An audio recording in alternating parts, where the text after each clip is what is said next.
go, here we go. That's what I'm talking about. Oh, no. Just the feeling of like being in a firefight and hearing the click of the gun, throwing it down, grabbing one off the wall. So my gunner's upside down and he's like laying in. I see kill assist, kill assist, kill assist. Any pistol across any of the games. Whatever gun allows me to feel the most like John Wick, I am there. Remember how excited I was with like this big combat with vehicles going all over the place.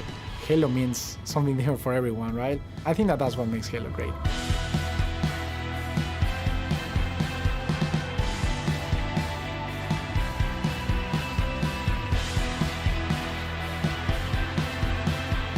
What is Halo multiplayer? And for me, it boils down to this tight arena-style combat and big team battle, this wide open, vehicle-infused kind of combat. We're taking that awesome legacy or classic Halo combat experience and modernizing it in ways that'll feel fresh to old players and really exciting to new players. We're gonna give you great ways to customize your Spartan, really make your super soldier your own, and we're kicking off a journey, an experience that's gonna evolve month to month, season to season, year after year. For me, working through this multiplayer of this game, and the toughest challenge I think was really about how do we respect the legacy of what came before us, but still build something that feels new. We've tried to bring all these elements of legacy and really inject them into Halo Infinite, not just like in a way where you kind of won't notice it, where you feel like, oh, they really designed this to be a celebration of previous Halo, as well as an iteration of where Halo can go next. I don't hate the shield. It is really bright though. The vision of Arena was all about a tight experience. It was all about being fair. It was all about earning everything on the map, earning everything, every kill you get. Going back to like what is the core foundation of what made the great Halo multiplayer arena matches great. Halo, it's really about fair and balanced starts. So everybody's on equal footing when they come off the rip. And then once they start running around, it's about scavenging. It's about finding new toys and kind of developing your playstyle as you run through the match. What makes Halo feel like Halo? I feel like the answer to that question is the sandbox. Like, the sandbox is Halo. When we set out to look at Halo Infinite from a high level and the direction of what it is, there's lots of exciting things there because we really wanted to push what are the things that are true to Halo, but what are the things that fans haven't seen yet? Equipment is back, but equipment is kind of has a bigger voice than ever before. We ask questions to ourselves of if you could go after a power weapon to get a bunch of kills, would you do that, or could you go and get grapple to make sure that you swing yourself to the other side of a map to back cap a stronghold? We saw it as like another avenue of not just skill expression, but tactics for teams to coordinate around. The exciting combinatory nature of this toy plus this toy and how those interact with objectives is super amazing. Looking at how the power-ups play, like your classic power-ups like the overshield and the active camouflage. For this title, what we're looking at, what we're excited for, is you pick that up and you choose when you activate it. It goes into your inventory. If you haven't used it and someone kills you in multiplayer, you drop that overshield and then they can take it and use it for themselves. That to me is very legacy, but we took the equipment side of it and modernized it. When it comes to the vehicles, we went in and decided to invest a lot in the systems. When I take damage in my Warthog, my wheels can get blown off, my hood can get blown off. There's different aspects of the vehicle that change how my vehicle handles now. And that's something that's brand new. The other thing we added to that is like this doomsday mechanic. So when you hit this threshold, the vehicle catches fire, and it's very much, you've got a certain amount of health or a certain amount of time, and you gotta choose what you wanna do with the last minutes of this vehicle. We've got a cousin to the Warthog, which is the Razorback. The back has this like multi-storage compartment that you can put a lot of stuff into. So if you want to put like detached turrets, power weapons, fusion coils, objectives, and that is what's really making the Razorback kick a lot of butt in MP and campaign. That's sick. The levels define pace for the game, how frantic it is, and they define that iconic fantasy for players as they're entering that match. What do they want to do? And there's flag. He's what holding type the of flag experience are they hoping to have? What kind of combat, what kind of dance floor is there available to have that combat in?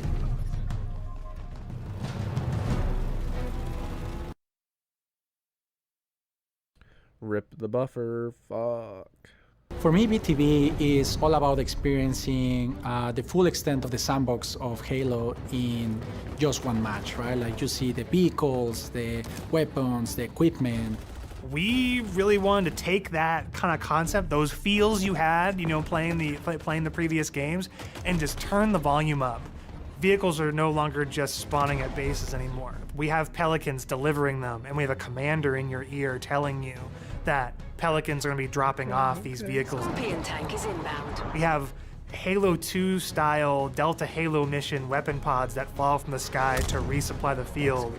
That's where it makes it feel like a real battlefield, and it's very exciting. This is not just more players, this is just this certain beautiful slice of sci-fi chaos.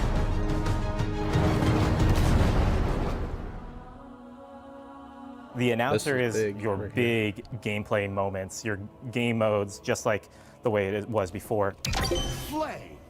Personal AI is really a reflection and information for the player. Personal AI, designation button. So if a player grabs a flag, your personal AI is going to tell you to, get that thing back to base and give you some moment-to-moment updates. Our team took the enemy flag. What if we can let players choose their own AI, and each one of those are different voices, so that players can find the one that fits their personality and their mood. I worry about the AI. They add a sense of me. Give me my own voice. As a Spartan being more important, and for us in multiplayer, it is really about becoming a Spartan. Your Spartan. You are you inside of the Halo universe. The body of customization content that we have on day one ensures that there will be millions of customization combinations for Spartans on the battlefield. That includes things like armor coatings, armor emblems, various armor effects, down to the individual armor pieces. So your shoulders, your gloves, your knee pads, your helmet, your visor, your helmet attachments. Then you look at weapons, and we've got a whole slew of customization offerings there. Vehicles have a huge pool of customizations. I really like the way all too. this looks. We support customization in the really game. Players can do the same thing on HaloWaypoint.com as well as the Halo Waypoint app. Let's go. The player also customizes the Spartan, the soldier inside the suit. We want the Spartan to represent the player as much as possible. They can change their body type and their voice, as well as choose prosthetics for the first time. Coatings offer us a unique opportunity to craft some hyper-polished looks and let you express yourselves in ways you've never been able to before. So we're coming at this from a player-first mentality. So what that means is that there's no random loot in this. There's no loot boxes. It's very important to us that everyone understands exactly how they unlock customization content, and we have a variety of places where they can do that. First off is the Battle Pass. The Halo Battle Pass will never be taken away from you. And what I mean by that is once you buy it, it's yours and does not expire. In future seasons, you can purchase old Battle Passes as well as the current Battle Pass and choose which Battle Pass to put your progression towards. All of these rewards are single source, so you're never going to be confused about where things come from. If you can unlock something in the Battle Pass, we're not going to let any other players circumvent that by purchasing it out of the storefront. A lot of our stuff is unlocked through playing the game and only through playing the game. All customization is just cosmetic. Every season will have its own theme and introduce new components, new looks, new gameplay for players, new opportunities to earn and collect cool rewards. We've seen the Samurai. Yes. That's one of our He's got event a fucking armor cores.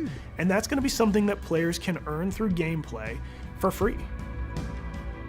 That's crazy. With us going free to play for the multiplayer part of the game, that was a big goal because, how do we have a way we can always bring players in, right? And they can, when we have a new update, they'll just dip their toes in if they even just want to see it. Not only are we free to play, but we're free to play on PC as well as console. And what that means is we're able to get the biggest audience we've ever had. Everybody gets to play with no barriers. And even better, your progression carries from one platform to the next. Getting our game to be on PC and console at the same time is an amazing chance for us to really just kind of excite new players about the game. How can we do things like make cross-play interesting, and even in just customs, being able to just play with your friends. That some people have PCs and some people have consoles, and let them talk to each other, let them be friends. Exactly, bro. Why are you here?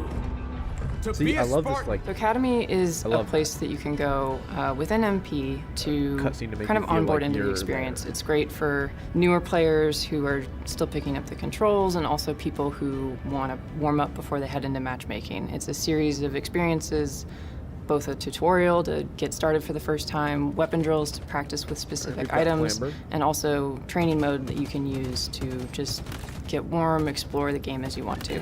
For players who are new to Halo, let's help them learn what this universe is about. Some of these characters, what are they about? And help them kind of know the vocabulary that people have been speaking for now almost 20 years, so that when they come in there, they don't feel like they're behind everyone else. They can kind of come in on an even footing. I mean, I'm super jazzed about bots. I think they're awesome. Our goal with bots has been to have a variety of difficulties that kind of provide a good training partner for wherever you're at in the experience. Partnering with our players on the road to launch and after launch is absolutely critical, right? I mean, Halo's always been about the community conversation. We want to make sure we hear our players, make changes where we can based on that feedback, make sure the game is ready for launch, and then even beyond launch. What I'm genuinely excited about is taking the game out of our hands and putting it into the community's hands. You know, whether it's seeing what people make in Forge or the content that they're able to create with theater, watching streamers go after the game. To get involved, you go to haloinsider.com, put in your info with your gamer tag, and we should be able to reach out to you if we want to invite you to a Halo Infinite flight. We feel like we've got a pretty good selection at launch and what's going to be there for our fans. And this isn't going to be something that is just a static set of items. We have some new stuff in the works already, and just can't wait to really get into that as soon as this game comes out. New maps, new modes, new ways to customize your Spartan.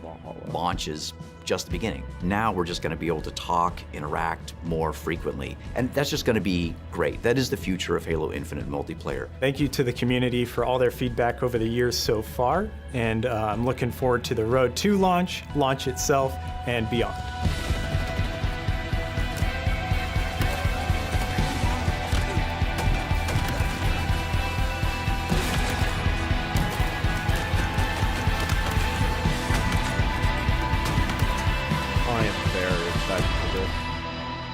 I wish they would hit us with like just solid, like relatively unedited gameplay, but